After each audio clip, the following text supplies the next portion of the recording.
oleh Allah Subhanahu wa taala.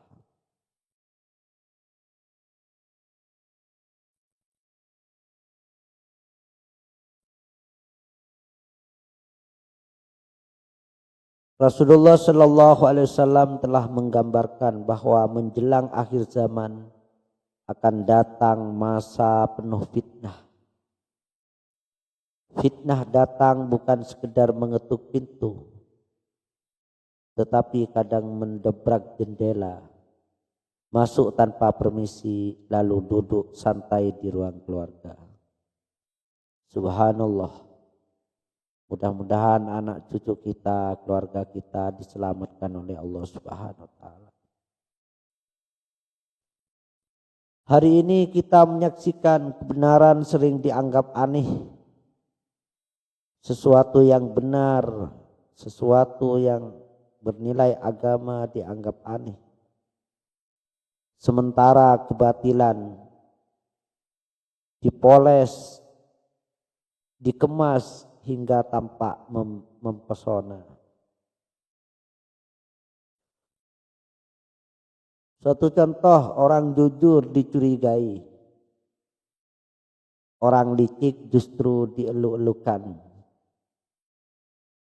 Ilmu tersebar luas tetapi hikmah terasa mahal. Luar biasa, inilah keadaan umat akhir zaman saat ini.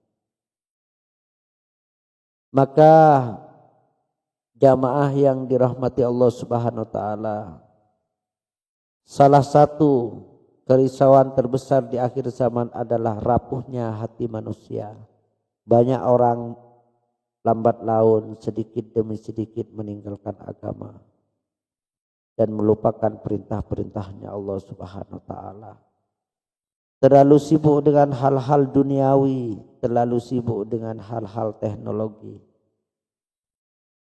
Banyak yang kuat secara fisik tetapi mudah patah secara batin. Banyak yang kaya harta tetapi miskin ketenangan. Banyak orang gelisah hidupnya. Allah Subhanahu wa taala berfirman, "Wa man a'rada an dzikri fa inna lahu ma'isyatan dhanka." Juga begitu banyak manusia yang memiliki ribuan pengikut tetapi kehilangan arah hidup. Tidak jelas tujuannya. Subhanallah. Inilah situasi dan keadaan umat akhir zaman yang perlu kita risaukan bersama, kita renungi bersama. Bagaimana kita semua diselamatkan oleh Allah Subhanahu wa taala dari fitnah akhir zaman. Fitnah yang sangat luar biasa. Fitnah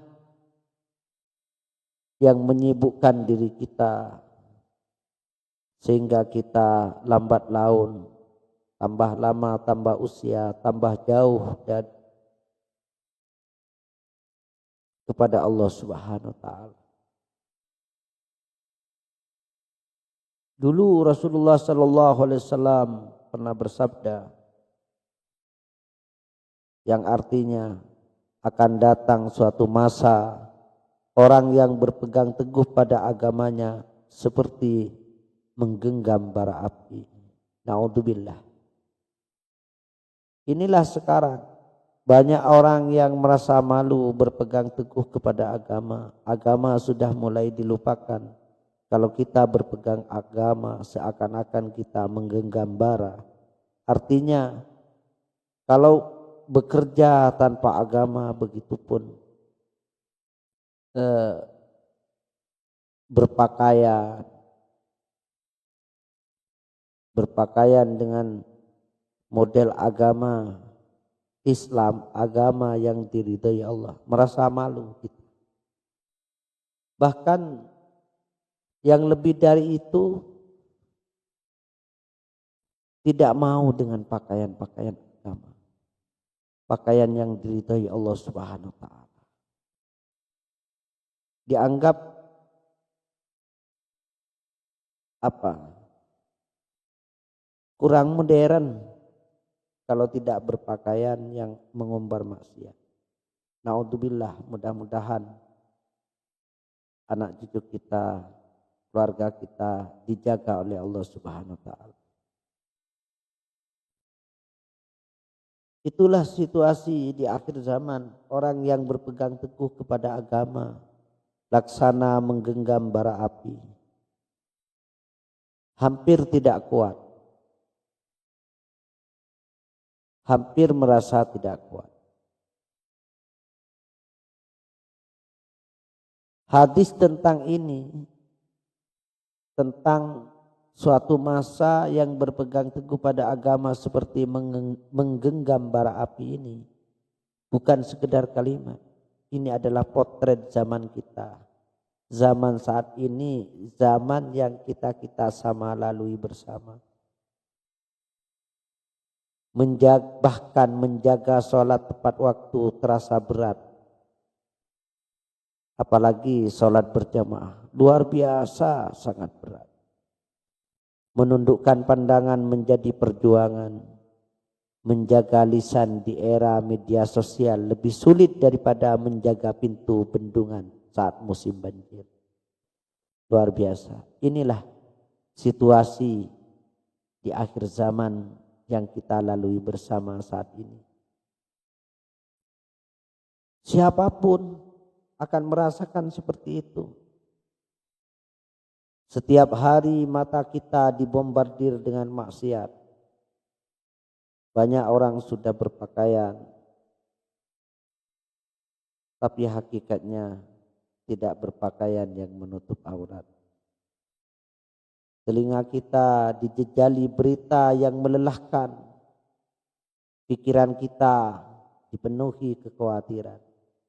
Hati kita diuji dengan perbandingan hidup yang tiada henti. Kita melihat orang lain sukses lalu hati mulai gelisah. Kita melihat kemewahan lalu syukur mulai menipis. Kita melihat kemaksiatan dianggap biasa, lalu sensitivitas iman perlahan terkikis.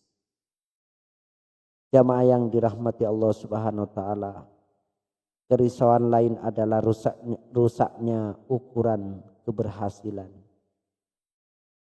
Di akhir zaman ini banyak orang mengira sukses itu hanya soal uang, soal jabatan, popularitas dan tepuk tangan manusia.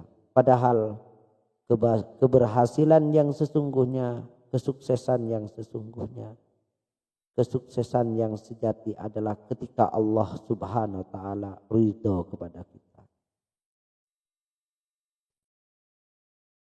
Kalau kita renungi apa artinya rumah megah jika hati sempit? Apa artinya kendaraan mewah jika jalan menuju surga justru terlupakan? Begitu juga apa artinya dikenal manusia jika tidak dikenal penduduk langit. Di akhir zaman manusia berlomba mempercantik dunia, mempercantik kemewahan dunia, namun sering lupa memperbaiki akhirat. Dinding rumah dicat berlapis-lapis, tetapi dinding hati retak tak pernah ditambal. Subhanallah. Di zaman situasi yang sangat menakutkan, yang sangat mengancam anak cucu kita, jamaah Jumat rahimakumullah, ada pula kerisauan tentang generasi. Anak-anak tumbuh dengan gawai di tangan, dengan gadget di tangan, tetapi kadang jauh dari Al-Quran. Mereka hafal nama tokoh dunia, tetapi belum tentu mengenal para sahabat Nabi alaihissalam. Bukan gadget yang salah, pisau bisa memotong buah, bisa pula melukai. Yang menentukan adalah siapa yang memegangnya. Maka tugas kita bukan sekedar melarang, tetapi mengarahkan. Bukan hanya mengkritik zaman, tetapi menyiapkan generasi untuk menaklukkan zaman. Jadilah orang tua yang tidak hanya mewariskan harta tetapi juga iman. Jadilah pendidik yang tidak hanya mengajar ilmu tetapi juga adab.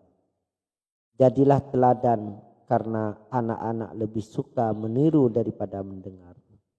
Jamaah sekalian, lalu apa yang harus kita lakukan menghadapi kerisauan zaman? Kerisauan di akhir zaman. Kerisauan yang sangat mengerikan. Situasi mengancam generasi-generasi kita, anak cucu kita. Maka apa minimal yang harus kita lakukan? Pertama, mungkin kita belajar memperkuat hubungan dengan Allah Subhanahu wa taala. Salat jangan sekedar gugur kewajiban, jadikan salat tempat pulang ketika dunia terasa sempit. Jadikan salat adalah penenang hati kita. Yang kedua, mungkin kita perlu memperbanyak istighfar. Istighfar adalah sapu bagi hati yang berdebu. Ia membersihkan luka yang tak terlihat. Ketika dekatkan dengan Al-Quran, baca Al-Quran. Di tengah gelapnya zaman, Al-Quran adalah lentera yang tidak pernah kehabisan minyak. Kalau bisa, jadikan anak cucu kita orang-orang yang hafal Quran. Menjaga Al-Quran dan mengamalkan kandungan Al-Quran. Karena Al-Quran itu merupakan pedoman kita selaku umat Islam. Keempat, pilih lingkungan yang baik. Iman itu menular, begitu pula kelalaian. Carilah lingkungan yang baik atau kita belajar menciptakan lingkungan yang baik. Lingkungan yang beriman, lingkungan yang agamis, lingkungan yang ada suasana iman, suasana amal agama, suasana ketaatan kepada Allah Subhanahu wa taala. Suasana salat dengan sunnah, salat berjamaah di masjid di awal waktu dengan cara berjamaah. Begitu juga kita belajar sibukkan diri dengan amal-amal soleh. Karena hati yang kosong sering disewa oleh setan. Sering ditempati oleh setan dan ditaklukkan oleh setan. Sibukkan dengan amal-amal soleh. Banyak hal yang bisa menjadi amal soleh. Jamaah yang dimuliakan Allah Subhanahu wa taala. Jangan takut hidup di akhir zaman. Yang perlu ditakuti adalah hidup jauh dari petunjuk Allah. Apapun keadaannya, siapapun orangnya, kalau dekat dengan petunjuk Allah, insya Allah akan selamat. Kapal tidak akan tenggelam karena berada di laut. Kapal tenggelam karena laut masuk ke dalamnya.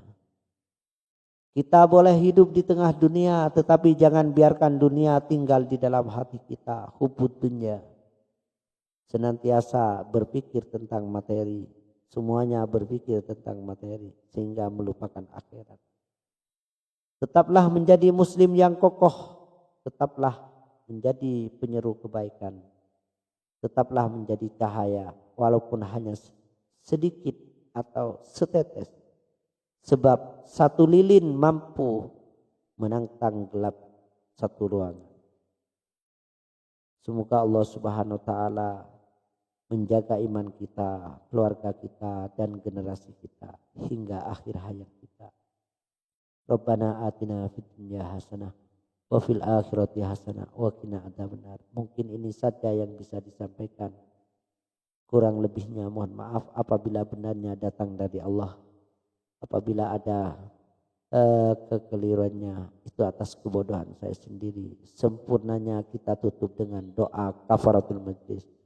Subhanallah wa bihamdi, subhanakallahumma wa bihamdika.